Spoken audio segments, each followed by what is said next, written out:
Welcome back to Man Down Sports. As you can see from the thumbnail, we want to talk about Stan Van Gundy. Stan Van Gundy, very interesting comments he made. He was on, I think he was on. Trying to think of this podcast. It's not Bill Simmons, but is one of the guys that have a podcast there. I can't remember the guy's name, so my apologies on that. But for sure, he was having a conversation, and I think he made a comment like, he think Jokic is the best offensive player that the league has ever seen. And we've heard stuff like that before. When James Harden was averaging like 35 a game, and no one could stop the step back. He was shooting threes all over the place. He was going to the hole, getting layups, dunks, and ones, fouls, and he was throwing lobs to Clint Capella and all this stuff, man. So he's flirting with a triple double. He wasn't rebounding as much as a person like Luka or Jokic. They up in the 7-8, where Luka, 7-8 rebounds, and Jokic, of course, like 12 rebounds, right? I think Harden might have been getting somewhere, every now and then he'll flirt with a triple double. Every now and then he'll get a triple double. But for the most part, he was getting about 6 rebounds a game, if I remember correctly. So the triple double stuff wasn't a real big time part of what made his offensive,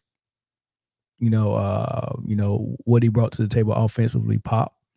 It was mostly the scoring and how he was scoring, and the threes and the step backs, and the flash that was with it and stuff like that. He was putting up a lot of points, and for a while, I think D'Antoni came out, maybe Del Morey, or maybe both of them came out and said that he's the greatest offensive player the league has seen. And then on ESPN, they actually would start debates about this. Like they would have debates about if what's up, Simply Hot Takes. They would have debates about whether Harden was as good a scorer as Michael Jordan. Like this was an actual real debate. So now it's coming back around in the form of Nikola Jokic. They started saying it a little bit with Luka, but he got so many flaws that that come back to bite him with how out of shape he was, and how the defense was keying in him on him in the playoffs and stuff like that. So we got more negative things to kind of put that fire out. So they never really started that debate on ESPN, but it's starting with Nikola Jokic, and it's picking up steam because once ESPN or someone like Stan Van Gundy says this, a lot of people is going to pay attention. And so now you're starting to hear it more amongst your peers and NBA circles of people saying Nikola Jokic might be the best offensive player we ever seen. But if that wasn't dumb enough for you, Stan Van Gundy took it a step further. He said, "Hold my beer," right? He said, "Hold my beer. You think he's the best offensive player we've ever seen? I actually think he's the best player overall that we've ever seen." That's what Stan Van Gundy said. So I'm gonna let y'all hear what Stan said, and then we'll go from there. Someone in a front office said this to me at Summer League, and I just hadn't heard it verbalized like this. I think Jokic might be the best offensive player in the history of the NBA. I think that's on the table now for me. Well, he might be the best player in the history of the NBA. Here's the thing. Like, my son says this all the time about every sport. He's more of a baseball guy. He goes, I understand the thought that you compare players to how well they did in the era they played in. But the evolution of athletes is, we can probably say that the best 20 basketball players in history have probably played in the last 20 years, Zach. So, and we'll tackle what he said. So first of all, the first guy said he's the best offensive player. We got to start having that conversation. I don't think we do. I really don't think we do. It is nice statistically what he's able to put on the floor or put on paper, points and assists. That's a big deal, right? For most of his career, he's around 24, 25 points. And he's went from 7 to 8 to 9 to 10 assists to this year. He's averaged as much as 12 assists. I think now he's averaging probably about 11.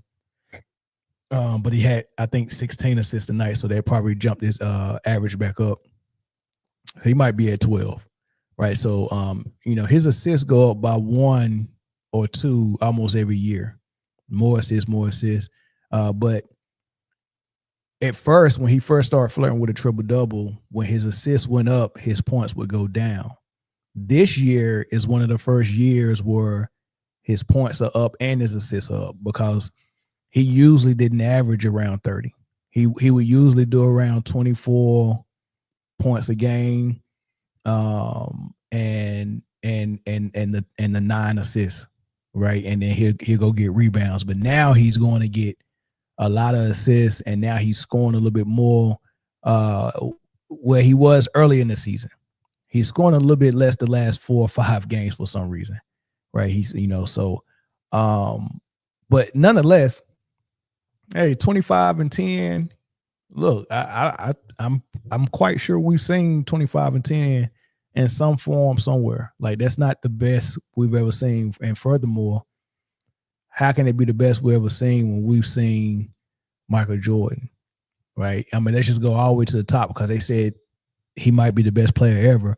Forget Kobe and KD and Wilt and Kareem and Bird. Forget them. Let's just go straight to Michael Jordan and let's do the comparison, because that's what you want when you say, hey, look, man, put me in that GOAT debate. Let's go ahead and see how let's see how I do. Let's stack me up against the GOAT, and let's see how I stack up. And since Stan Van Gundy want to do it and stack him up against the GOAT, we'll stack him up against the GOAT. I mean, we've done it before. Hey, man, Kobe looks like the next Jordan. And then they start comparing them. It's like, yeah, it's a difference. Then you get to LeBron. It's like, oh my God, he might challenge Mike, for the greatest of all time. And then you get him in the playoffs, and then yeah, it's a difference, right? It's a difference. We've seen the Dallas series, right? So it's a lot of people that want to measure up and stack up against him.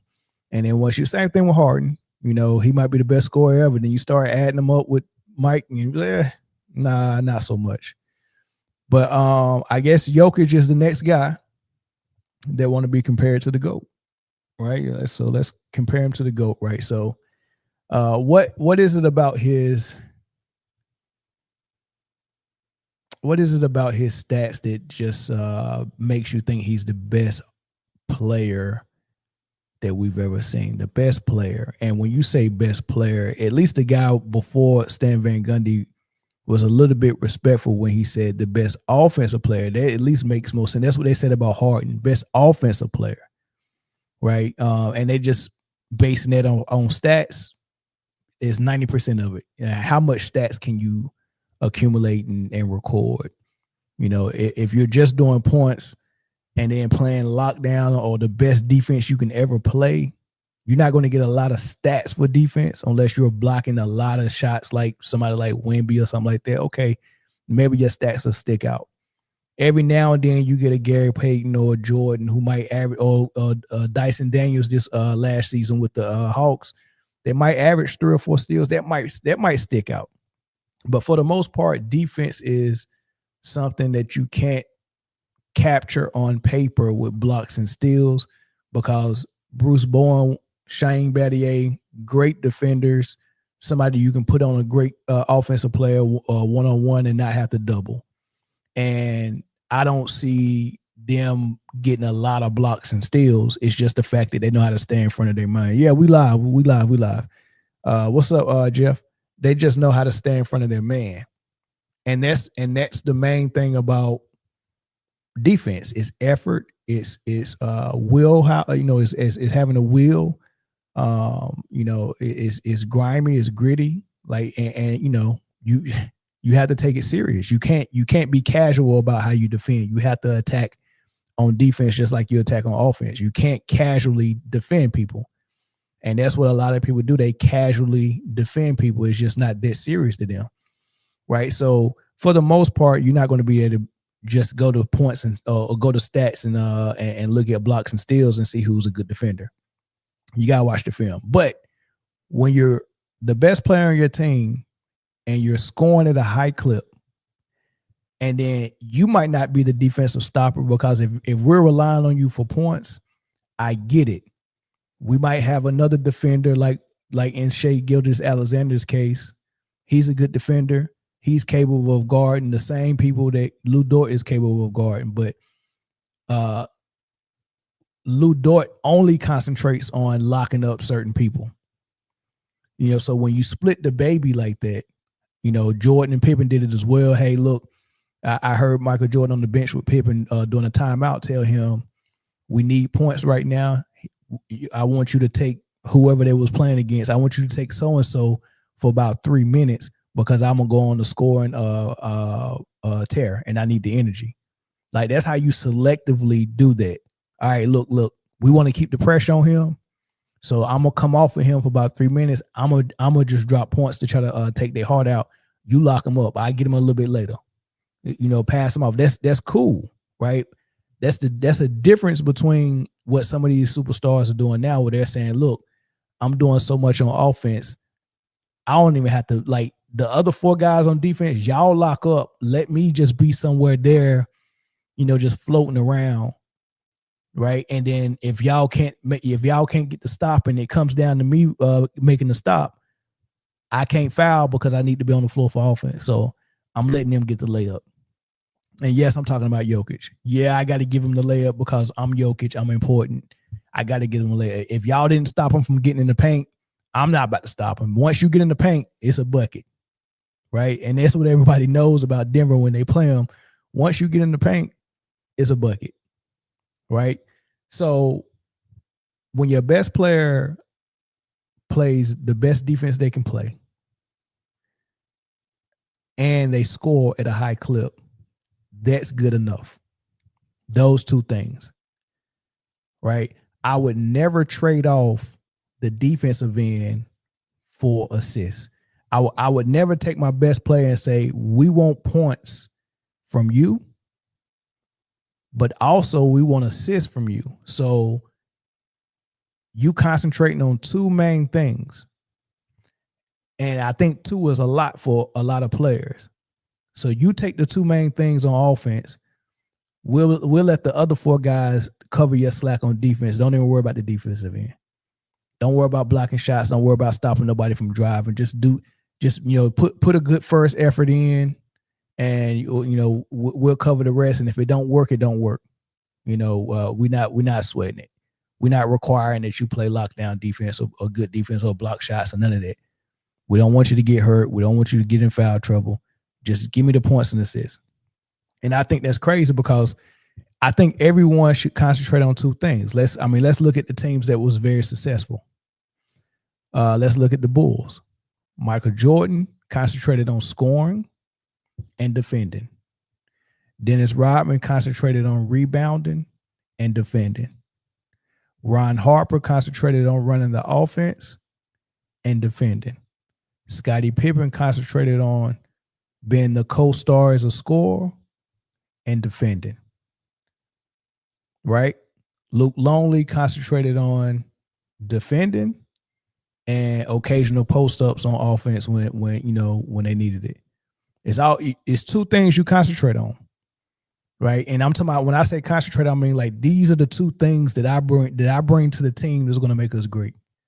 Right? But defending has to be everyone's first or second priority. It has to be everyone's first or second priority for any championship team to be a championship team. And in Nikola Jokic's case, and James Harden's case, and a couple of years of LeBron James in Cleveland's case, and Luka Doncic's case, their primary goals is scoring and assists. And then defense ain't even a priority. Defense is just something I'm stuck. I have to be out there for defense. If I didn't have to be out there, they would like Jokic and Luka would come out for defense if they could. If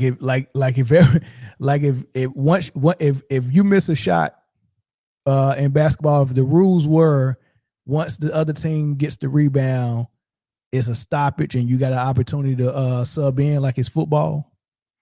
I guarantee you, once the other team get the ball, players like Luka and Jokic would sub out. They really are not interested in the end of the floor. They could care less. You can see it in their body language. So when you talk about the best player, you're not just talking about offense. You're talking about offense and defense. That's what a player is. And then there's a third dimension to it. It's offense and defense as far as the game, but there's another part of it that's mentally and what's in your chest, right? And when you look at those three phases, offense, defense, and then the things you can't see, I haven't seen a player better or stronger than Michael Jordan. I just haven't seen it, right? So let's hear what the Morris twins thought about what Van Gundy said. Stan, I respect your opinion. I respect your opinion, Stan. Like, you ain't been a coach in the league for a nice little minute now. He could be better than Michael Jordan, right? Jeffrey. They say Kobe wasn't better than him because he didn't win 5 rings. And the guy that won 1 ring that got a lot of stats is better than when there's no Jeffrey. He's better than LeBron. Great player. You could just what other centers in the league? He's better 10 years. But even if he ain't better than no fucking Bron. He was in Detroit when LeBron was sticking his foot so far up your fucking ass, he was kicking your teeth out. Bro, I was on that team. Yeah, he was kicking our goddamn teeth out. I was there.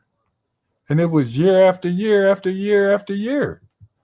I was playing all right, though. You was playing all right. Yeah, he was sweeping the shit out y'all. Bro, how could you possibly fix your lips to say that? You never got past this man, never beat this man in nothing. Might have beat that nigga in a preseason game. He went crazy on that one. I can't lie. You had to fix your lips to say you didn't. I don't even think you coached like against Joker that much. But I know for a fact you coached against King a whole lot. You think about putting Caruso on Shaq. Come on, bro. You think about putting Caruso on Kobe. You think about putting Caruso on LeBron, Michael Jordan, Jeffrey. Stop it. I mean, they're making good points, man. Like, come on, dog. Like, you just go take this dude Jokic and say he's the best, and just disrespect. And not only did he disrespect all the greats ahead of him, this man said the top 20 players of all time has come in the last 20 years. Michael Jordan retired in like 2003, maybe 2002, let's say. The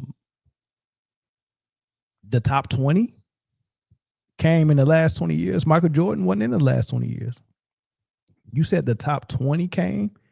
I mean, if I'm looking at it, 1, 2, 3, 4, 5, 6, 7, 8, 9, 10, 11. Dude, it's 12, 13, 14. Yeah, I'm sorry. I don't think the top 20 came in the last 20 years. I'm looking at players beyond 20 years that I still got at the top. So I don't know what Stan Van Gundy's this might have been a calculated thing he just threw out of there just to bring awareness to something. I don't believe he believed what he said, but I think he had a purpose. It might have been a method to the madness. He might have said it for some reason. But the Morris twins are right, man. Like, dude, Alex Caruso guarded this dude, and that was the key thing in the game 7 that helped them blow out the Nuggets in the playoff game. The answer was Alex Caruso on a center. And now if you watch the Nuggets games now, because for some reason Jokic don't want to go in the post and operate exclusively, because I think the way they run their offense with the back cuts and some of the split actions they do, it works a whole lot better with Jokic on the perimeter at the top of the key. Because what he'll do is a couple of things he'll do, especially on a fast break or after a made basket if he kind of rushed the ball up court. What he likes to do is bring the ball up court. He's got a center on him sometimes because most teams are getting smart and saying, well, if you want to take your 7-footer out of the paint and put him on the perimeter and let him handle the ball, I just put a smaller guy on him like a guard, like Caruso did with OKC. We just put a smaller guy on him and we'll force you, like, because common sense is I got a smaller house. I got a mouse in the house. I got a smaller guy on me. I got to go in the post. Like it'll be dumb for me to still do my perimeter game, but they're stubborn. So they're still doing a perimeter game, but he's trying to post up high. So what he'll do is he'll come up. If he's got the bigger guy on him, sometimes he prefer the smaller guy. So he'll have a small come set a screen on the big guy just so they can get that switch. And when they get that switch, Jokic just started backing down from the top of the key. And, once he started backing you down, a couple of dribbles, he turned around. His touch in the paint is so good. If you let him get a smaller guy on him with his back to the basket and he back him down into the paint, once he turn around, that's a bucket. So when he started his back down motion, what happens is a lot of teams bring the double team, and he's right there in the middle of the floor. It's hard to double from anywhere going to the middle of the floor. And that's how he get a lot of passes off, right? You got to pick your poison. Do you want to double him and force him to get rid of the ball and have somebody cutting to the basket, getting, easy baskets? Or do you want to tell Jokic, we not go double you, you just going to have to take 50 shots, which this is what they did when the Clippers played them. They didn't double. They put Zubac on him, and he torched him for 55 points in 3 quarters, right? So I get it. But nonetheless, they're putting smaller guys on him now because that's what it worked for Caruso. But like the Morris twins said, would that work on Shaq? I mean, is there such thing as a game plan saying, well, just name a guard that was a good defender. Put Gary Payton on him. Like I know centers and big men that said that they weren't big enough to guard Shaq. Like I remember it was one guy that was missing. He might have played with maybe Yao Ming, and Yao Ming was missing that game. So the coach was like, you got to guard Shaq tonight. He was like, I can't guard. And this dude's a 6'10 guy, 6'11 guy. He was like, what do you mean? Well, he just wasn't beefy and big. And he said that after the game of guarding Shaq, he would go home and, for like a day, he couldn't move nothing. Like everything was just beat up and sore and, pause, but, bruises everywhere and all that stuff, right? So that's how I was guarding Shaq. You mean to tell me there's a guard that'd accept that challenge? You mean to tell me Caruso could be through on Michael Jordan to stop him in the game 7?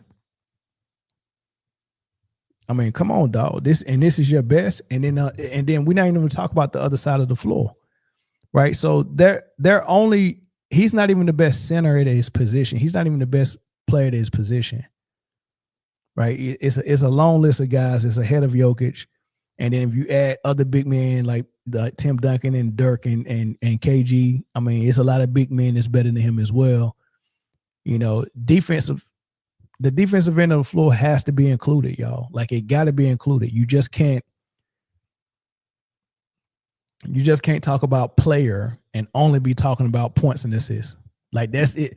Triple double, points and assists. That's it. That's all basketball has become in the NBA. Points, rebounds, assists. Forget defense. It's all about the triple double stat. That's what it's all about. And if you can, and efficiency, I hate that word it's efficient. It's efficient.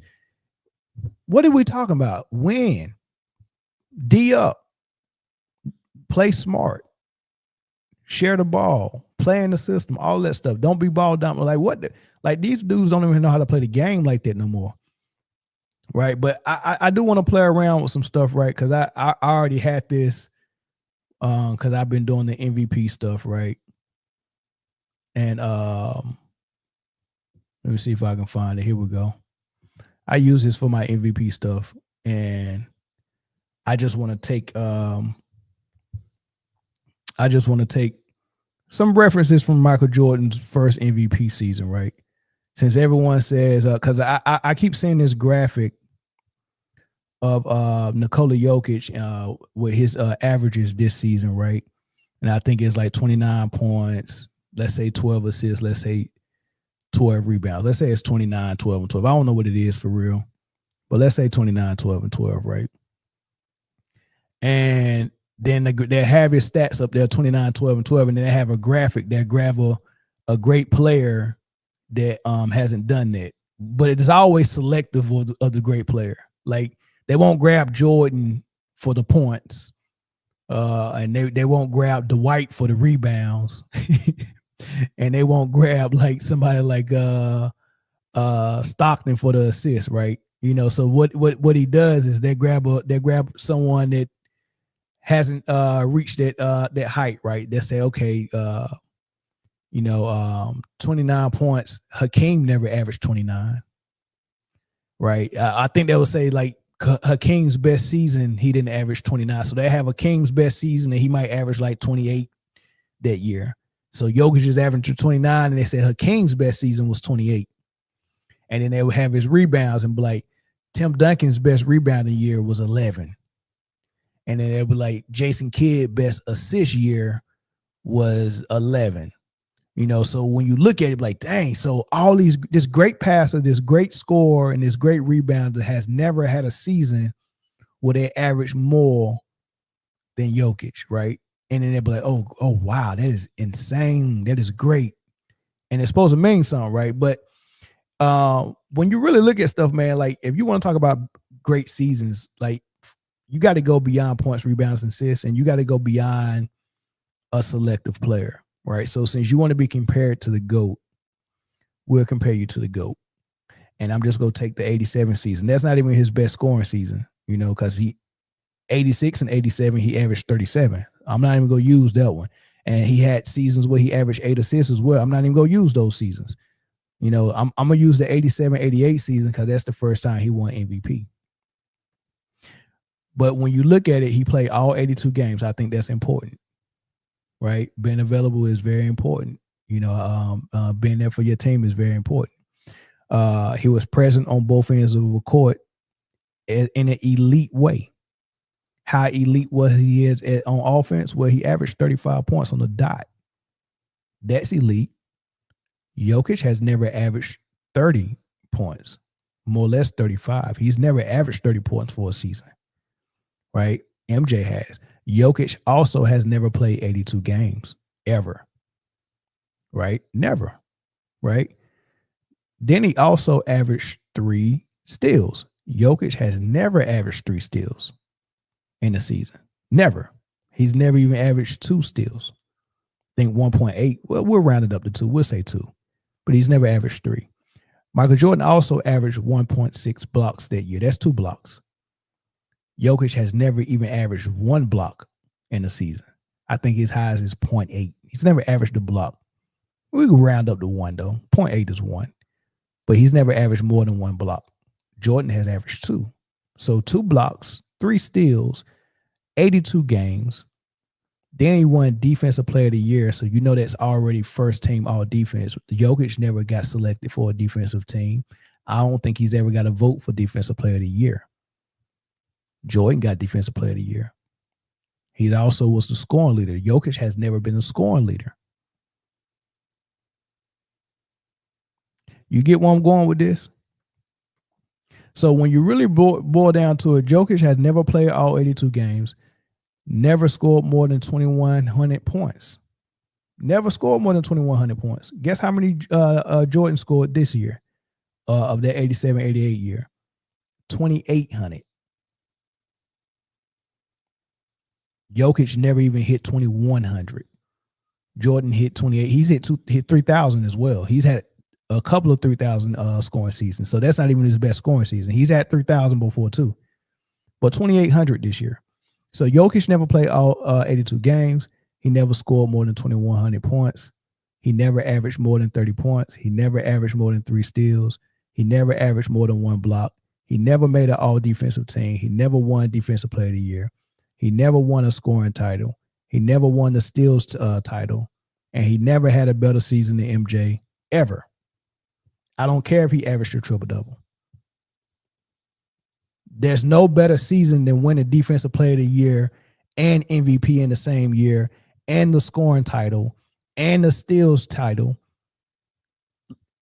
Like, and played all 82 games and scored 35 points and 6 rebounds and 6 assists and 3 blocks and 2 steals.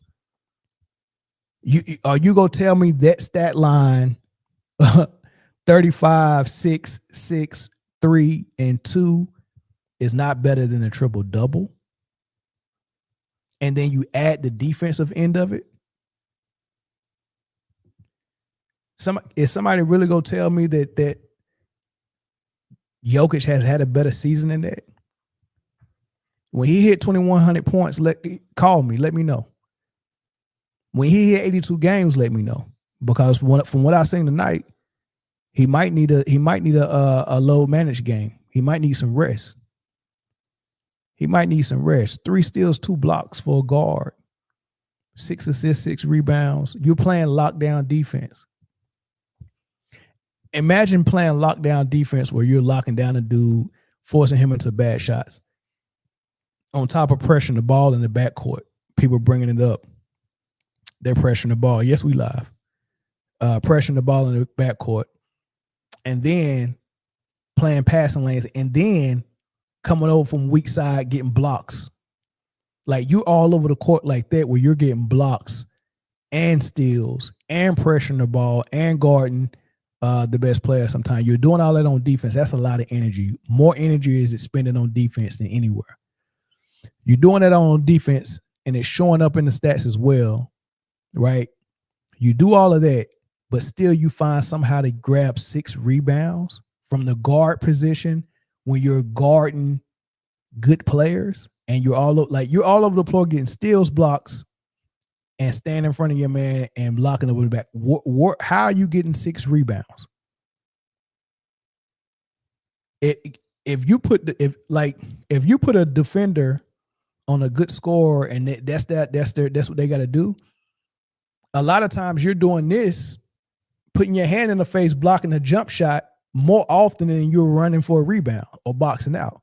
So imagine every play the guy you're guarding got you like this with your hand up, contesting the shot. How you also getting rebounds when you're doing that most of the game? I don't think people realize that. And then when you're D'ing somebody up full court, that takes your legs a lot. It takes your wind as well. You go and grab 6 boards still, and that's just the defensive end and all that effort. You're still going on the other end and giving them 35 with double teams. You doing all in on defense, and you're going on the other end and giving them 35 and 6 assists.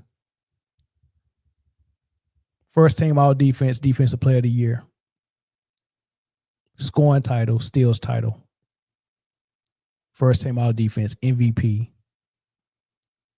all of that. I don't think there's a better season. I just don't think there's a better season nowhere. No one has had. And we still ain't got the wilt yet. So I'm sorry, Denver Nuggets fans and Jokic fans. Stan Van Gundy capping. Like I said, he lined through that daggone butt of a neck he got. And, it's just not going to hold up, dog. It's not going to hold up. Somebody said Kareem got a rebound title, scoring title, block title. Lord have mercy. You get what I'm saying? Like, they just don't even freaking think about nothing else except points, rebounds, and assists. That's what this game has come down to, dog. Points, rebounds, and assists. I mean, they got whooped by Dallas tonight. That's probably one of the worst teams in the league. They got whooped by Dallas tonight, which we're going to talk about. And Jokic fans only care about the triple-double he got. That is insane to me, dog. That is completely insane to me. But since we already kind of mentioned the Dallas game, let's go ahead and move to the Dallas game. So, man, I tried to watch everything tonight, man. So I didn't get to see every quarter of every game because I had to put my eyes on. This was my first time seeing the Patriots play some primetime football. So I was like, man, how good are the Patriots? How good is Drake May?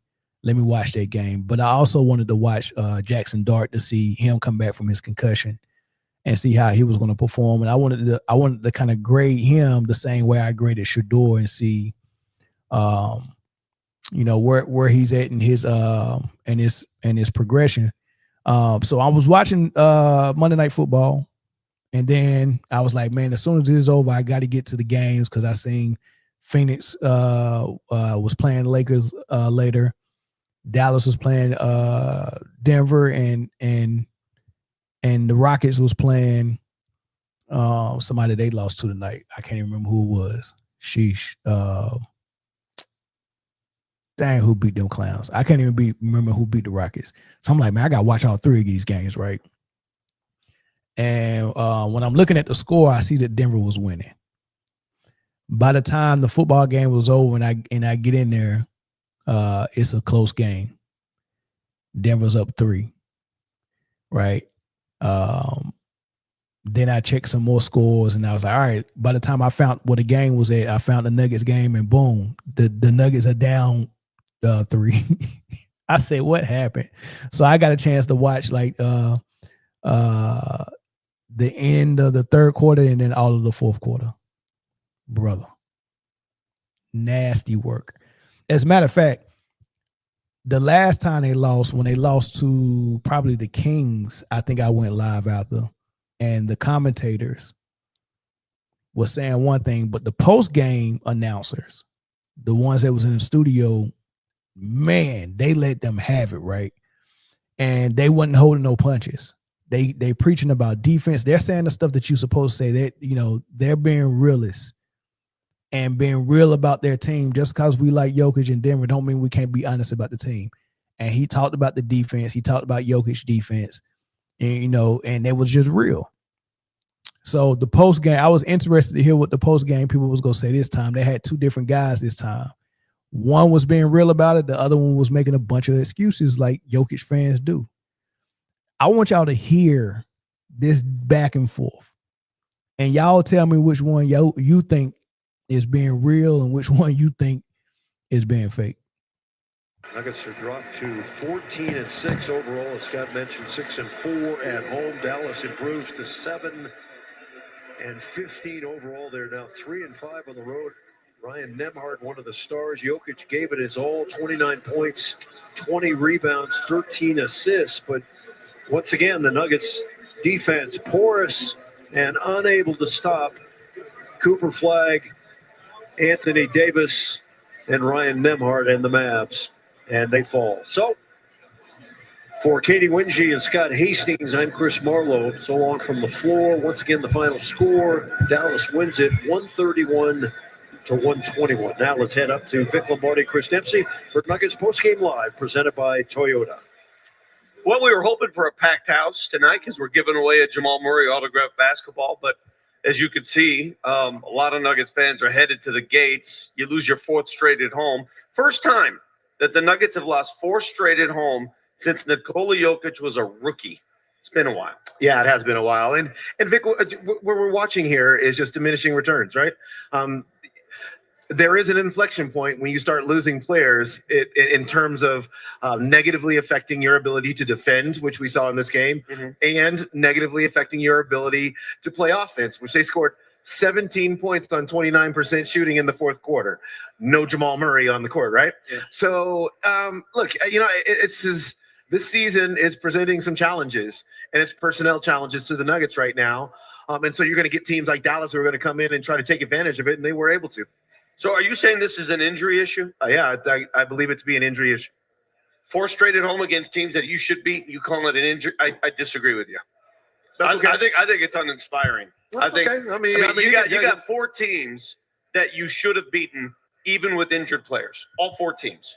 Chicago, who came off the second game of a back-to-back. Sacramento, who you should be able to beat in your sleep. San Antonio, I'll give you that one. They're still talented. This game, I mean, that's 4 games at home in a row. You can only blame it on the injuries for so long. Yeah, so Sacramento went the next day and beat Minnesota at home. You see what I'm saying? So this is it's a long season full of a lot of things, and we're going to just disagree on this. Yeah, but the Nuggets started this season defensively as one of the best defensive teams in the league. Yeah, they lost to their 2 best defensive players. Sure, and then you drop in these home games, really good offensive teams. So it's not like you dropped in teams that were slowing the pace down, and you can't slow that team down. They're pushing the pace, right? Chicago Bulls going elsewhere and beating other big-time teams as well. The San Antonio Spurs going other places and beating big-time teams as well. Spurs lost in Minnesota. So I mean, it's just like, it's styles make fights. Yeah. And right now, the way the Nuggets are constructed, some of these teams are just a bad style for them to have to play. Tonight was disappointing for sure. It's all disappointing, but I do believe this is personnel over anything else. I know it's early. December 1st, but I'm a bit concerned, and I'm wondering how Nuggets fans feel. All right, we got a big show planned. I hope we didn't give. All right, so let's clear some stuff up. So that they lose by 10 points to the Dallas Mavericks. Dallas Mavericks just not getting Anthony Davis back. They still don't have Kyrie Irving back. They still don't have Gafford. They still don't have Derek Lively. So if you want to use the excuse of injuries for the Denver Nuggets, one of these teams is supposed to have the best player in the world on it. One of these teams is supposed to be a championship contender who best player was available and led them to a championship. And so they started the game with Murray. They went up double digits with Murray, and the Dallas Mavericks came all the way back and took the lead. And when they took the lead, then Murray went down with an ankle injury in the third quarter. He twisted his ankle in the third. So he left the game, but they had already started losing. They lost their double-digit lead and went down by 2. And then it just got worse from there. Right? So you start the game with only missing really Christian Braun. And who the hell is Christian Braun? Like Cam Johnson and Tim Hardaway Jr., that's what you got a bench for. And Christian Braun don't provide nothing too different than what Bruce Brown provided. So you're covered with Christian Brown being out. You start the game without Aaron Gordon. That's a big piece. But you're playing a team who just got their best player back in AD. This is his 3rd game back. He still can't play back-to-back yet. Right? Just got him back. He was on a minutes restriction. Right? Just got him back. And you still don't have Kyrie, and you still don't have Derek Lively, and you still don't have Gafford. So they're not at full force either. On top of the fact, this is a home game, like the commentator said.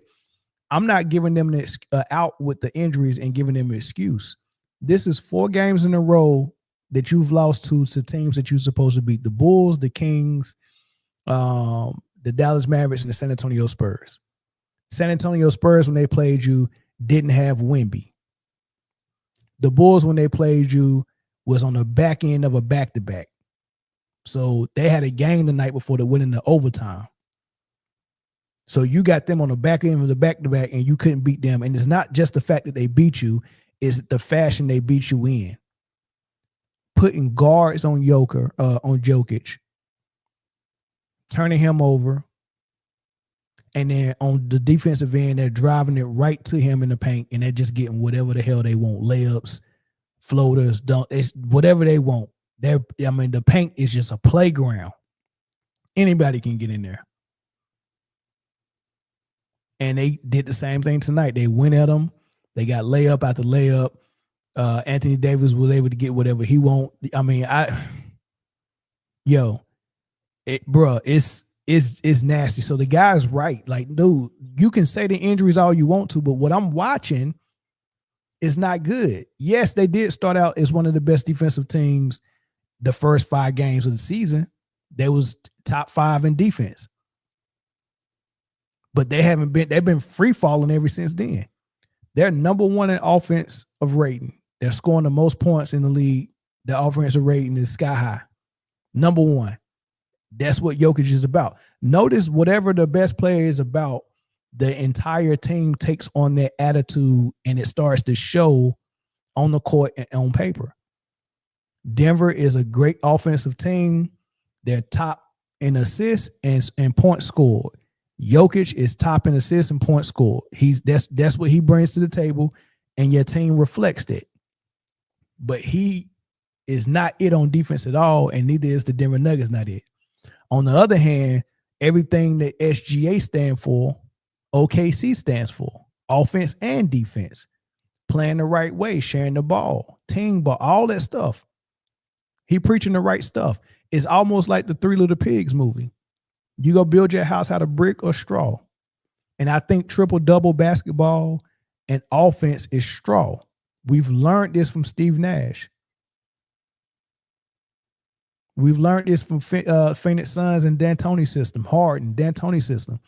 This is very hard to win like this, and it's almost impossible to win more than once like this. You can get lucky and get to the finals, and you might just win it. If you run into a team led by Jimmy Butler and Bam, if that's what you're running into when you get to the finals, yeah, you might can get a ring. Can't even get back. The best player in the world in his prime just turned 30, can't get back to the finals. Imagine when Jordan figured it all out. Oh, I know what to do now. We finally got past Detroit. I got my first ring. Oh, it's over for y'all now. I'm Michael Jordan. I'm the best player in the league. And we just took over king of the court. I got my co-star. I got my coach. I got role players. I got everything I need. We figured it out so well that we won a championship. And I'm still in my prime. And I got about 6 years of prime left before I start really declining. How many times can I get back to the finals in 6 years? And in Giannis and Jokic case and Luka's case is probably never again because of the play style, because how you play. Right? So they lose. Jokic, what else does Jokic stand for? Okay, no defense. He stands for offense. Denver is a great offense. They're a bad defense. What else he stand for? What happened? They outscored them in the first quarter 41-27. Good job, Denver. They get outscored in the second quarter 42-27. And then after that, it was kind of a stalemate. And then when the fourth quarter came, it was all Dallas. They didn't have no gas left. Every three Jokic put up in the fourth quarter was a brick, and it was short. So his legs was gone. He was tired from like Anthony Davis made him defend most of the night, and that wore him out. He's tired, ain't got no legs. Everything was short. He was 3 of 10 from behind the arc. My center took 10 threes. And he's supposed to have an advantage in the post. He wouldn't get his doughboy body down there. Took 10 threes. Anthony Davis took 4 threes. He hit 2 of them. Anthony Davis gave him 32 points. It was ugly. It was ugly. That game against San Antonio without Wemby, them losing that, I still can't figure out how the hell they lost that, right? But somebody captured how they was driving the ball at Jokic. Look at that. Most of the times he ain't even contesting, and then the second effort, look at that. These are small guards. Like, I know I can just go in there and score because he ain't gonna block it. I can just take my time in there. Look at that. Like, these are guards going. This ain't Wemby. These are guards. Just go at Jokic. If you get the ball in the paint, as long as you get the ball in the paint, you're going to score. He's going to let you score. He's not even going to jump. Look at this. Look at that. It's so simple. Oh my God, it's so simple. If you get in the paint, you're going to score. That's what everybody know about Denver. If you get in the paint, you're going to score. He's not going to contest the shot. Come on, dog. Come on. That is insane work, dog. That is insane work. And this is Denver's defense. And you got fans that don't see nothing wrong with it. All about a triple-double. And you want to get this dude another MVP? You want to get this dude another MVP when it's a dude. Listen, when the Bulls won 72 games that season, when they set that record, you know how many games they had won when they got their 21st game of the season? They was 18-3. The Thunder are 21-1 after 21 games. And this is with Jalen Williams missing 18 games, 19 games. I think he played one game, maybe 2 games. He probably played 2 games. Played 2 games. So he's missed 19 games. And so without his second best player, which is what Denver expected Jokic to do tonight against the worst team in the league. All right, you had your second best player for 2 quarters or 3 quarters. Then he went down with an ankle injury. Can you finish the game and win it for us? The answer was no, because Murray honestly is their closer. He's the guy with the ice in his veins in the fourth quarter for sure.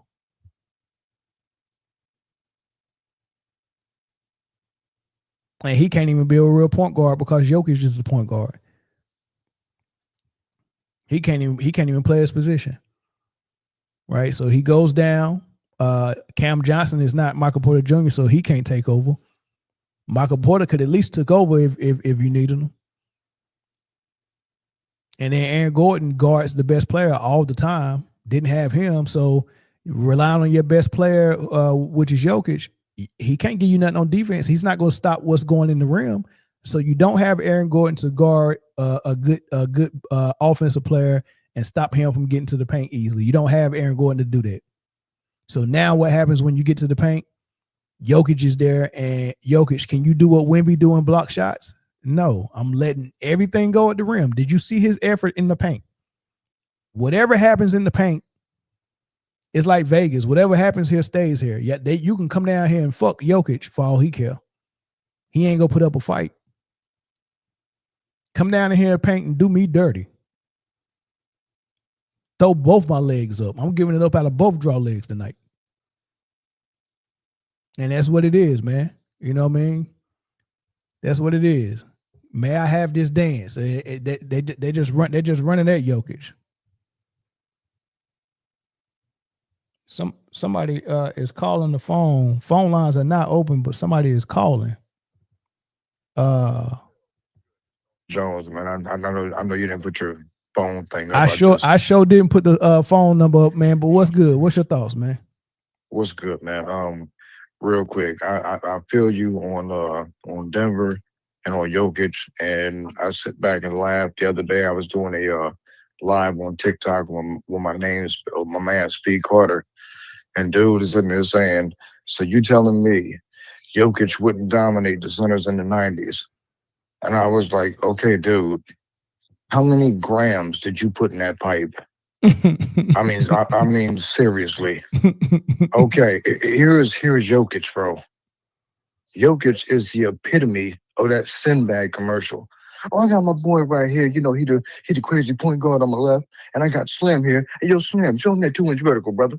that is Jokic to a T, a 2-inch vertical, and that man is totally allergic to playing defense.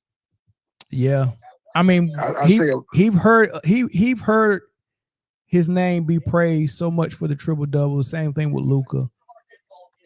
And like, there's nobody in the media that's pressuring him to do anything different. Just like when Luka was in LA and everybody was saying, not in LA, when he was in Dallas and everybody in Dallas was telling him, you have to get in shape, you have to get in shape, you have to get in shape. He would not listen to them. And if the media is not going to put the pressure on you, he's not going to make the change. You know what made him make the change? Him getting embarrassed by getting traded for Anthony Davis and Dallas saying defense wins championships and all that stuff. That embarrassed him so much that he got in shape in 3 months. He was in Dallas for 6 years. And you make a valid point with that too, because it's like I tell people, when I work with kids in basketball, I got 3 words for you: And they're like, what's that? Fundamentals, defense, conditioning. Correct. Conditioning. How do you think Jordan could be up and down the court? And not just Jordan, but all these guys from the 80s, 90s, 70s, 2000s that today's fans want to discredit. Oh, they wouldn't do this. LeBron would average 125. And what's his name? Okay, dude, hold on. LeBron can barely average 23 in this era. So he's going to average 40 in the 90s? Right. And look, and still can't play 82 games. So you talking about taking the game serious enough to be in shape, to be conditioned, and play through injuries and all of that stuff where you're playing 82 games as many times as Jordan played, and we can't get any other superstars to even get 75 games in this era. Exactly. And, I mean... and they're not even playing the defensive end. Right. And, Silver brought everything on himself. Okay, what kind of monster did I create? Okay, let's go back to the drawing board. Okay, here's what we're going to do. I got it. 65 games, minimum 65 games, or you don't qualify for any awards. What? No, I told you 50, bruh. I told 65. 65 games, but you don't qualify for any awards. I mean, this is absolutely ridiculous with this era. Load management back in the day when you and I was playing. Okay, 30-point lead at halftime. Okay, come on. What happened? Yeah, what happened to like SGA? Everything the 90s and early 2000s stood for, SGA took it serious, man. Like, he ain't played in 11 fourth quarters so far this season. That means he's getting these teams done and over with by the fourth quarter and sitting his butt down. That's how he load manage, and he's still in there with 30. That is true load management. Every time, like when I was in San Diego, we had a deep squad. It wasn't exactly semi-pro, but a dude was paying us on the table. And like yourself, I was the leader of the team. And we come out for third. Hey, yo, check it out. We got a back-to-back. Let's kill this in the first 5 minutes. Yeah. Hey, yo, T, what you talking? I'm talking a 15-0 run. Yeah. 15-0 run, first 5 of the fourth quarter, or should I say third quarter, if not first 3, sit out the rest. Hopefully the bench and the defense can hold it up so we can chill. That is true load management. And, before I let you go, the one thing that really upsets me about today's generation, and I think you can identify, it does not matter what you do, be it via paycheck and they take taxes out of you, or self-employed or under the table. If you get paid to do something, it is a job. Mm-hmm. Period. You get paid to play basketball. You get paid twice a month. Twice a month. Now, that paycheck might be $1.5 million compared to everybody else, but it does not change the fact basketball is your job, not your option. And a lot of these players got to, I don't know, bro. I don't know. The NBA is a sad state. I mean, games come on, I'm like yawning. I can't watch it. It's some of them I can watch. It's some of them I can watch. And look, I'll be watching for study, for entertainment and educational purposes as well too. So so I don't mind it. Even if it's bad, at least I'm not going to get entertained, but at least I can get educated. So I like it. Right. I mean, it might be a game where your eyebrow gets raised. Wow, I didn't expect this. Mm-hmm, okay, yeah. now I'm kind of glued. But that's the difference between me and a regular fan, because regular fans are watching it to see their favorite player or favorite team win, and their emotions get involved when they're not winning. But me, I'm watching it and I'm looking at every single thing. I'm looking at people's body language. I'm looking at how they're running the offense. I'm looking at how the refs are calling the games. I'm studying everything. It's a whole different way that I watch football and basketball. I wish everybody watched it like that, because they can see what everyone sees and know that not playing defense is not a good thing. Like, I don't understand how more people don't understand that when you're not good on defense, you're not the best player in the league. You just can't be. It's not possible unless everybody not playing defense. But if you got 5 MVP candidates and it's Wemby, Cade Cunningham, SGA, and Jokic and Giannis, and Jokic is the only one who don't lock up on D, I think it kind of makes it kind of easy, especially when you got to scratch him off. Yeah, well, I ain't gonna scratch him off. I still got him number 2 because everybody else is doing so poorly in other areas. Like Giannis' team isn't winning. Wemby can't stay on the floor. Plus, he wasn't scoring a ton. He was only averaging like 24 points a game. Everybody else is averaging 30. So Wemby not scoring a lot. He's inconsistent. He can't stay on the floor. Luka team ain't he don't play no defense. Giannis team ain't winning. It's only K and SGA they got a real shot other than Jokic. Yeah, you got a valid point. Before I let you go, Mel, I'm gonna leave you with this, what you said before I called. Luka, LeBron, Jokic, all these guys that have glorified triple doubles, but nobody's looking at the context of the triple double. Mm-hmm. Okay, he got a triple double, but he was also ineffective. That's why they got an L. And one thing we were talking on live the other day, dude was saying, so you telling me the Lakers ain't going to the finals? Oh my Lord, dude. Oh, goodness gracious. Did you hear anything that I just said? Oh my goodness, you are a typical LeBroke fan. What? Did you just say LeBroke? Yeah, I said LeBroke. And no, I don't mean his money. I mean his game. Bruh. His game consists of 3-point shooting and barreling the lane. That's it. Bro, Luka had 9 turnovers tonight, dog. He had 6 in the first half. He ended up with 9. If he would have played the fourth quarter, he would have got 12. Right. This is not good. And when playoff basketball come around and they get more physical with you and they're allowing more physicality, if you can't keep your turnovers down in the regular season, you go get embarrassed again in the playoffs. And then I say this about the triple doubles, and I'll let you go. Mm-hmm. I'm not impressed by. I wasn't impressed by triple doubles when Westbrook was doing it. Right, it was padding. Yeah, well, not even it was padding. I'm just not impressed by it, like, because in order for you to play triple double basketball, you have to have a bad team, and most superstar players don't really have bad teams because they're so good. So if you're a superstar and your team is bad, that's a red flag to me. And if you're playing triple double basketball like Jokic is and your team is not bad, then I'm asking why are you playing triple double basketball? Like it's not a winning formula. So the red flag is raised by you even being primary scorer and primary assist guy at the same time. And then furthermore, if you're playing triple double basketball, that means the offense is designed for you to get a triple double every night. So everyone that plays triple double basketball, if you want to impress me, you have to get 82 triple doubles. Like you have to get a triple double every single game. I don't settle for less. Any night you don't get a triple double is a failure.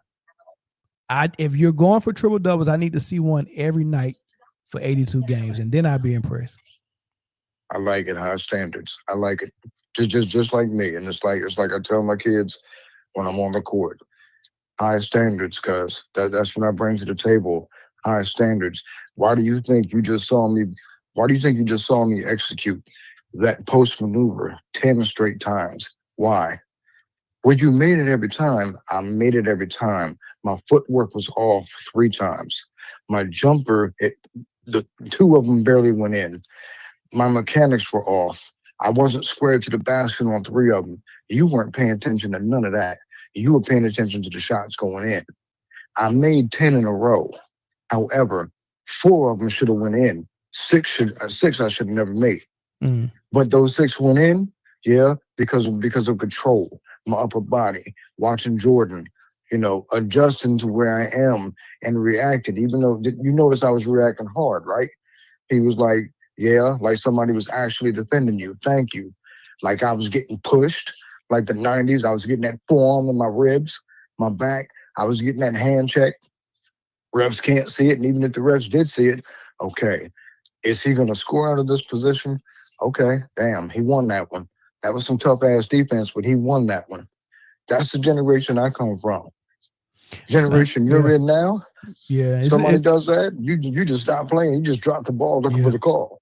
Yeah, it's different. It's different, man. But thank you for the call, though, man. I appreciate it. No doubt. I didn't mean to cut you off from the show, bro. No, you good. You good. Peace. All right. We can get another call, and then I'm gonna get to this Nico topic, and then we're gonna end it, man. Let me get one more call though. Maybe two. Zoe 23andMe. Do you work for the company 23andMe? Where I can trace my roots back? Zoe 23andMe. Or is that Zoe? Zoe E23me. Interesting. He said, "Who won the Lakers the Mavs Nuggets game? The Mavs won. They won running away with it. They won. They run going away. All right. We mentioned Luka, so we'll go ahead and. Oh, look like I got a call. Hold on.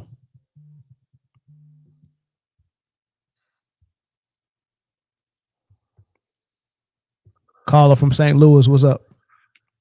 Hey, what's going on? Good show tonight. I hope you're calling to defend Jokic. I want a Jokic defender. Oh, you got the total opposite here, brother. Okay, go ahead. So I've been saying this about Joker for years, about his defense, just by watching the game, which most people don't do. Like, you're scoring points, but you're giving up just as many points as you're scoring. Mm-hmm. I think the NBA does a disservice by not keeping stats about net points, the points you score minus the points you gave up. I think that would have been a good stat to keep throughout the history of the NBA, but instead they rather keep, emphasizing rebounds and assists and points that makes a player look good without telling the full story of a player. Correct. And then with these advanced stats that they roll out, and Joker being second all time in defensive box plus minus, now Joker fans, I got to argue with them all day. They like, yeah, but he's second all time in defensive. Like, yeah, but do you think he's really better than Scottie Pippen? Like, come on, just because he's ahead of him in that stat, he's not better than Scottie Pippen. So now I got to go back and forth with them about, well, he's not as bad as a defender y'all saying. Like, yeah, I'm actually watching him with my eyes. He is as bad of a defender as we're seeing. I'd seen Bam really go at him in the 23 finals, and like I said, I hate that Spoelstra went away from that because he couldn't do nothing with Bam, and even the stats that they keep on NBA.com shows that Bam was having a lot of success against him. So if you're giving up just as many points as you're scoring, you're not really netting my team anything, but they emphasize his box score every day and put it in our face to kind of make us think that, he's this otherworldly superstar. When he has the ball in his hands all the time, you're going to get those stats. Those stats are going to come because you got the ball all the time. The propaganda is working though, because it's really convincing a lot of people. It's really a lot of people that look at box plus minus on defense. Oh, so Jokic is a good, they'll actually watch the game and see how bad of a defender he is and go find a stat that could suggest that he's not that bad. Right. And I'm like, man, dude, y'all can't be that simple minded, man. Seriously, if I steal your wallet and you see me on camera steal your wallet, is there anything I can show you to prove that I didn't steal it? With stats. Can I show you something that changed your mind? You saw me on camera steal it. Can I present something else to you and say, well, maybe I didn't steal it? Is there anything I can present? You walk in on your girl slopping somebody down, tongue kissing.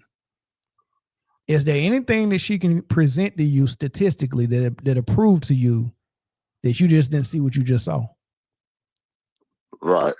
That's what they're doing. That's how dumb they think the NBA fans are. You can watch a bad defender, and then somebody can tell you, Well, he averaged 1.8 steals a game, so he can't be that bad. And then you buy it.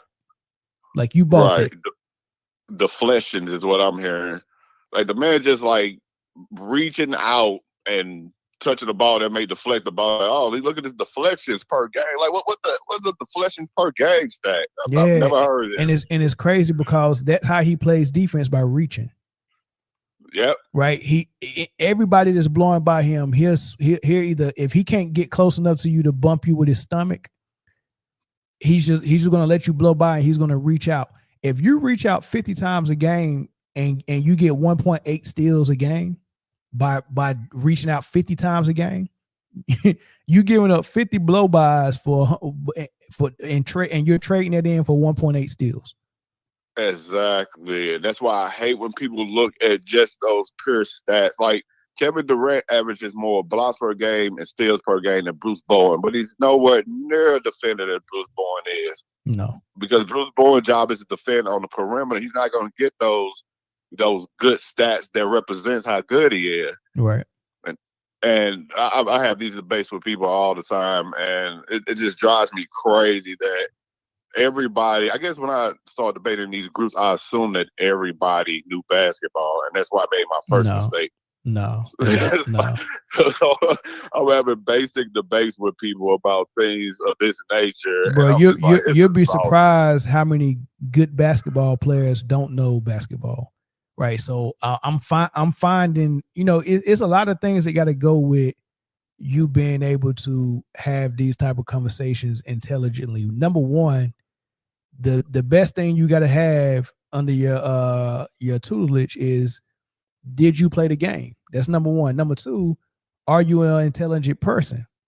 And sometimes you'll find a dumb player or dumb person that played the game and you can't have a conversation with them. But the worst ones is the ones that are dumb who never played the game. You got both strikes, right? But they're bad. And smart people that think they're really smart, that think they can use analytics for everything in life, that never played the game, they're bad too, right? So people who never played the game that are dumb, and people that never played the game that are really intelligent, they're horrible. I'd rather talk to somebody who played the game but she's just dumb, like somebody like Kendrick Perkins. I'd rather talk to him. Give me a dumb athlete, and you know what I'm saying. at least we on the same page. You know what I'm saying. Give me a dumb athlete. We can have a conversation.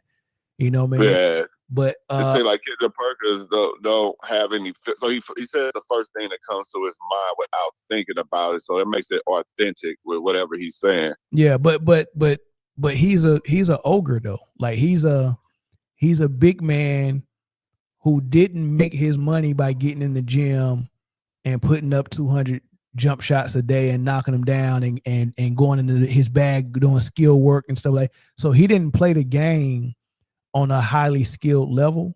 He played the game on a brute force athleticism level. And that's why he appreciated a person like LeBron so much. Most people that appreciate LeBron over a person like Kobe are people who either played basketball who didn't use skill, or football players or nerds. I feel like Kendrick Perkins is kept prisoner. I think once LeBron retired, he'll be fine. He said some positive stuff about Kobe, like in defending Kobe when D Wade said that nonsense about Gasol should have won Finals MVP in 2010. I could see some of the stuff inside of him, but it's just like he's like captured there that he has to talk positive about LeBron all the time. And I think some of that stuff is going to go away once LeBron finally retires. I think a lot of people is held captive until LeBron finally retires. Yeah. I think the best thing that could have came out about Joker's defense, though, is that people are anointing Joker as the best player of all time. So now LeBron fans are like, hold on, let's look at his defense, which we've been saying about LeBron for years, ironically. But now LeBron fans like, let's put his defense under a microscope. Bro, you don't want to be under that scope, dog. Once you say you the GOAT, boy, you do not want to be under that scope, because then they start, and we go look at everything, dog. You do not want to be under that scope, dog. Man, Yeah. Jokic fans, do not do it. You do not want this work. You do not want people comparing you to a standard. You do not want people comparing you to a standard, dog. You don't. You don't. Michael Jordan is the standard. It's not a lot of people that can hold up to that standard, dog. That dude, the bar is far too high for a player like Jokic to hold. Don't do it, dog. Please, your resume. I heard somebody say all he needs is one more MVP and one more ring. You telling me 2 rings would get him in the GOAT debate? 2 rings. Y'all are insane, man. Let me let you get out the phone, man. I got to get to my last topic, dog. All right, bro. Good show. Thank you. All right, no doubt. Yeah, but they talking about 2 rings would get him in there because of triple doubles. I'm like, well, if that's the case, then why wasn't Oscar in there? Oscar was the triple double guy, and he got 1 ring. Why y'all didn't put him in the GOAT conversation? It's just insane, man. These people, bro, I don't know what make them tick. I really don't. Nah, you're right. Bloody Coyote, you're right. Not even my top 10 centers. He might get 10, though. He might get 10. It depends on if you count Moses Malone as a center or power forward. But, I mean, you got Moses, you got Akeem, you got Shaq, you got Wilt, you got Kareem. That's 5 off the top. All right. And you got David. That's 6. Patrick Ewing is interesting. So I think Jokic probably could get into the debate at number 7 for centers. And then it's going to be Jokic, Patrick Ewing, George Mikan. A lot of people sleep on dang, what's his center name, man? Dang it. I can't remember, but it's some centers out there. But I think at number 7 you can start the debate. So I think it's safe to say Jokic might be top 10 for sure. And, you can start debating at 7. I think it's close. Ewing is a good defender, great shot blocker, especially before his knees got too bad. Ewing's a good debate. But then when you look at the accomplishments, like you can think Ewing is better than Jokic, which offensively he's not. The only way you can count Ewing as being better than Jokic is when you bring the defensive end in, and that makes him a better player overall. But offensively, Jokic, I mean, he's definitely better than Ewing. But they both can put the ball in the hole. They both can score. Jokic, he's just got that advantage because he's so good as a passer and as a ball handler, right? Yeah, Dwight is another one, but that's part of I think that's all part of the debate at 7. I think at number 7, Ewing, Dwight, Jokic, George Mikan, all those dudes, the debate starts there. So yeah, I mean, just looking at it real quick, yeah, number 7, the debate can start. And then when you throw in all the big men, I forgot about Bill Russell. So at number 8, you can start the debate with Jokic and all the other guys. I forgot about Bill Russell. Yeah, that's a big deal. All right. Nico Harrison. The Lakers lost tonight. They got blew out. Luka got his numbers. He had 9 turnovers. Austin Reeves was kind of shut down. He only had 16 points, but he was at 10 points for a long time before he started. It was already a blowout before he started, really getting in, getting some points up there. He ended with 16 though, but he was, they had this dude. This dude was averaging like 30-some points, dog. Right. So holding him to 16 was a good thing. They held LeBron to 10. He barely got double digits. Luka got his numbers, but turnovers galore. Y'all, Nico was right, dog. I mean, he got fired for it. He really didn't get fired for the trade. He got fired because the fans threatened to not support the Mavs anymore as long as Nico was there. So the owner had a decision to make.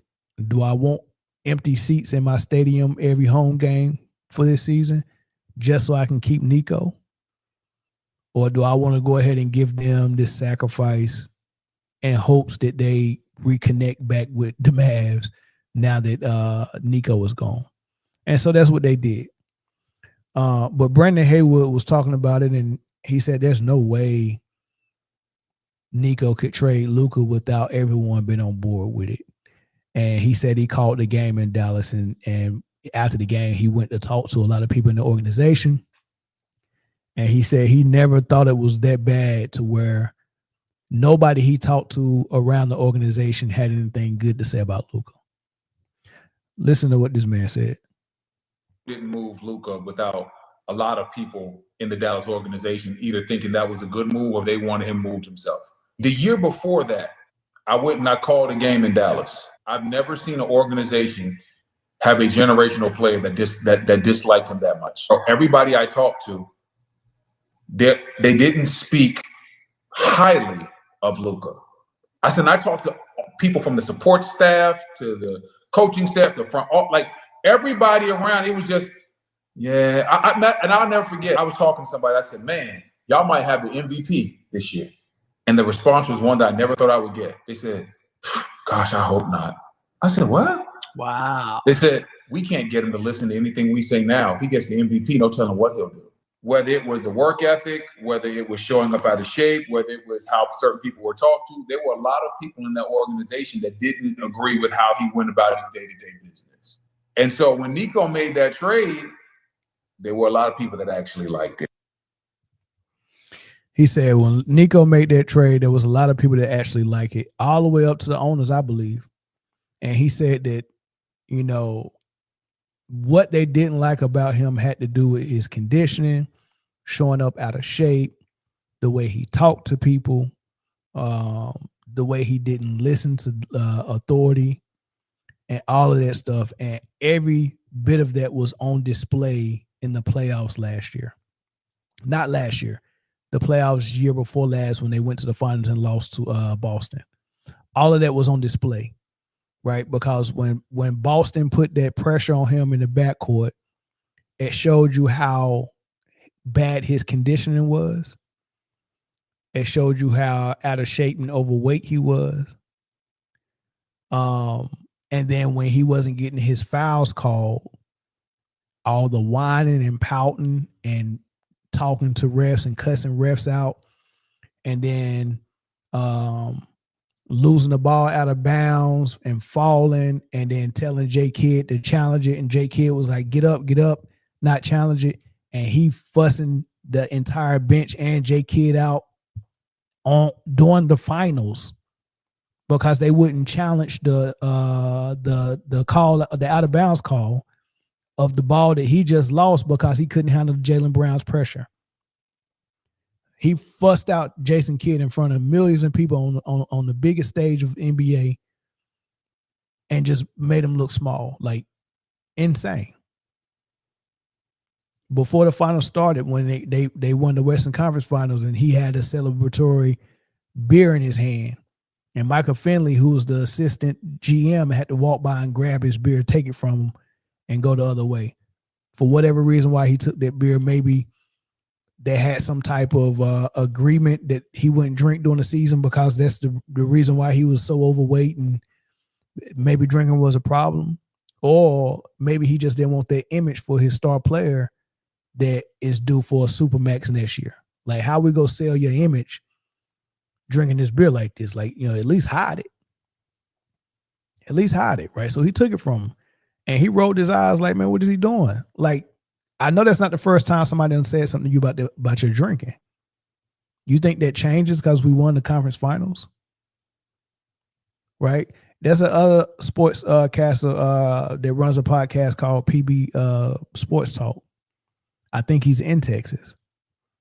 and he talked about all the people that he talked to about Luka, and he gave a little insight to what the Mavs really was thinking.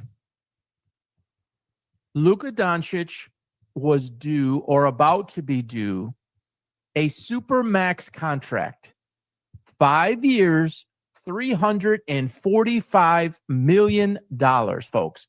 That's $350 million that you were about to be on the hook for because of his tenure and accomplishments as an NBA player.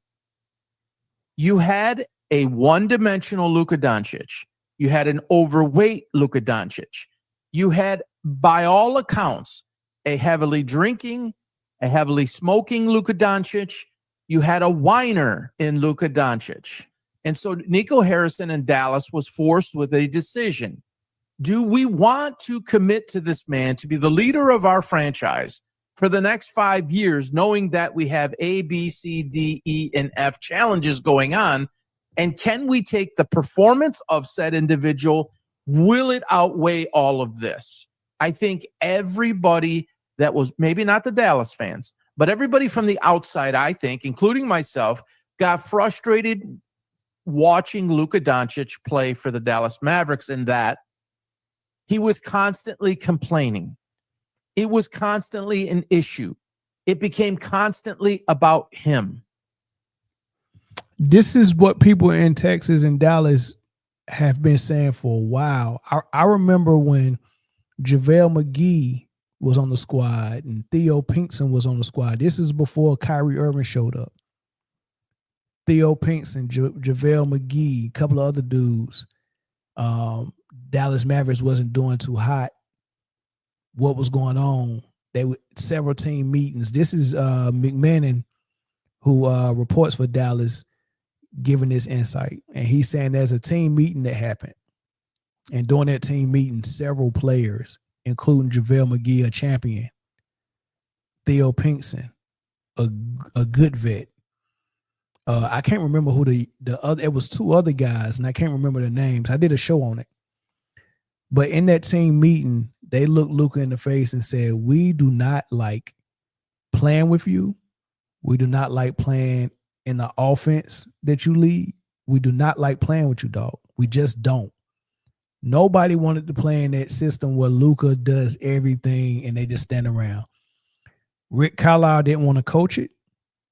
He didn't want to coach a crybaby like Luka that was entitled and didn't listen to nobody. He left and said, I'd rather coach Tyrese Halliburton and build my own squad my way. He left the team that he won a championship with, a team he coached with for years, a team owner in Mark Cuban that he had a relationship with. He walked away. The offer for him to resign was right there. He said, no, thank you. Walked away. Walked away from a superstar that wasn't even 23 years old yet.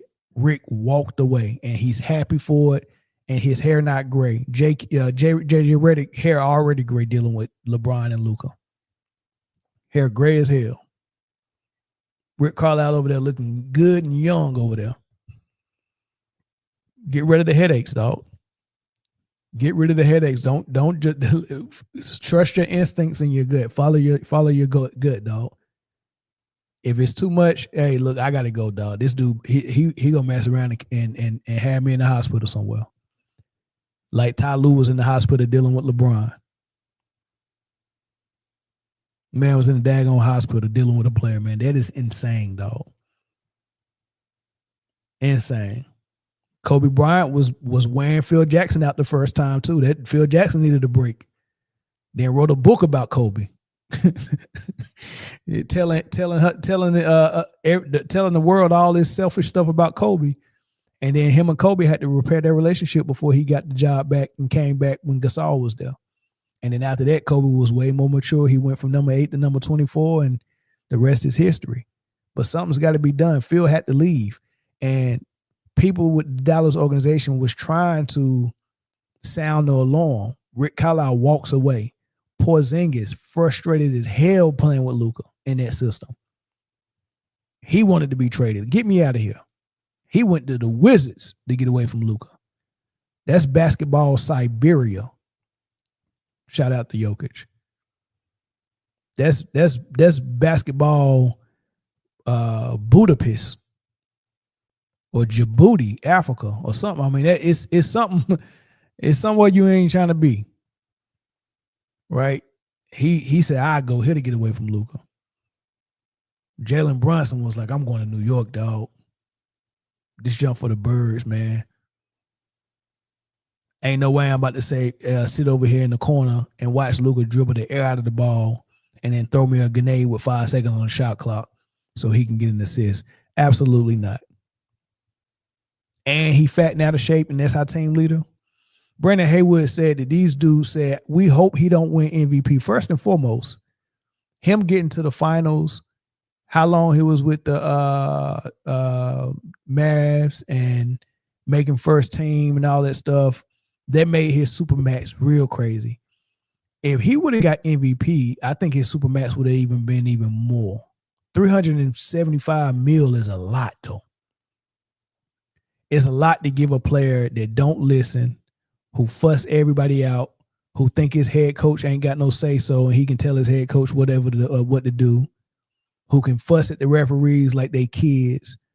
And oh, by the way, I'm not playing no defense, and I'm fat and out of shape, and I smoke and drink and party. I'm doing all of that, and I want $375 million. And the DuPonts and Nico Harrison said, not on my watch. Not on my watch, you fat pig. Take that jump to LA. And that is the only reason why he got in shape, because he was so embarrassed by getting traded. That's the only thing that woke him up. A Hall of Fame coach and Rick Carlisle walking away from you wasn't enough.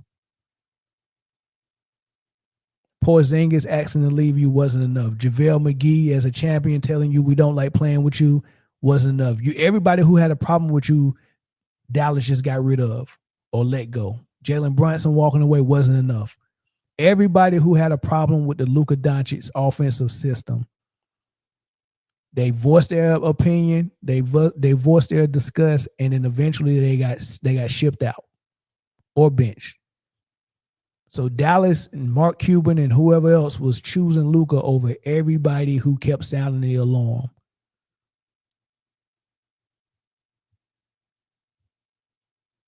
And that wasn't enough. He didn't wake up and really think that he needed to change until they traded him to LA and said, we can't take it no more. You got to go to LA, dog, or somewhere. We got to get you up out of here. And that embarrassed him so much. You can tell it hurt him. It embarrassed and hurt him so much. That is the only thing that really motivated him this summer to get in the gym and sell some of that baby fat. Sell some of that Kamora Lee Simmons baby fat. It took all of that for you to say, I don't want to be fat. It took all of that. Then that means somebody got to trade him every season and embarrass him. Because what's going to be his motivation next year? He got his money now. Dallas gave him an extension. And not Dallas, but the Lakers gave him an extension, so he got his money. What's going to happen after this year? We'll see. We'll see. They already the offense JJ Redick was trying to run. He already abandoned it and went to Luka ball. They don't even use LeBron like that. It's just Luka ball always, the second star always can get his numbers too. When Brunson was there, hey man, you can get your numbers. You got to go get them though. We're not running no offense for you. The offense is for Luka Vandross. The offense is for me. Screen and roll, high screen and roll. I'm gonna keep the ball until I can either score or get an assist. But for my second best player, preferably I want it to be a guard. Because I want to be able to say, well, I couldn't get no shot off right here. Let me give it to this guard that's so good on offense. All he needs is 5 to 6 seconds. I can throw it to him at the end of the shot clock and he can go get a shot. That was Kyrie for him. That was Jalen Brunson for him. Right? And now that's Austin Reeves. So the offense that he run always has room for a second start, especially if it's a guard. Which is the same thing LeBron was doing with Kyrie and Wade. Right? But yo, so that's what you're saying with Reeves right now. They're fully engaged in playing the Luka Doncic system that Dallas was doing, and now it's over there in LA. Get me a big man that can catch lobs, and Ayton getting his lobs. It's the same exact thing. They built the squad similar to how they had it in Dallas when he went to the finals. This is what you're seeing. But at best, when they face a good team in the finals or the playoffs that's going to lock them up defensively, you already know what the results is going to be. Fat man down.